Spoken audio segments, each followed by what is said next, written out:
উপস্থিত হলেন। পিতা,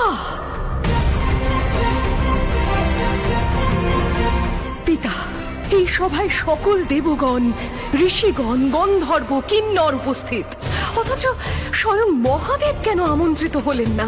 কারণ সে শ্মশানচারী, ভিখারি। তার কোনো যোগ্যতা নেই প্রজাপতি দক্ষের সভায় উপস্থিত থাকার। তার আচরণ দেখে মনে হয় না সে দেবতা। কিছু শ্মশানচারী ভূত প্রেত তার অনুচর। এখানে সম্মানীয় দেবতা, ঋষি ও বিশিষ্ট জনেরা উপস্থিত। ওই ভিক্ষুক চালচুলোহীন শিবের স্থান নেই এই দক্ষের সভায়। পিতা, পতি নিন্দা শোনা মহাপাপ। আমি আপনার মুখে শিব নিন্দা শুনলাম।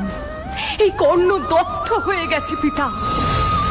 এমন অনাচার সতী সহ্য করতে পারছে না। আমি এখনই সবার সামনে এই অশুদ্ধ দেহ ত্যাগ করব। সতী, ক্রোধ সম্বরণ করো। এই শ্মশানচারীর জন্য তুমি দেহত্যাগ কেন করবে কন্যা? ওম নমঃ শিবায়, ওম নমঃ শিবায়। মহাসর্বনাশ হতে চলেছে হে প্রজাপতি ব্রহ্মা। জগৎ সংসার ঘোর সংকটের মুখোমুখি।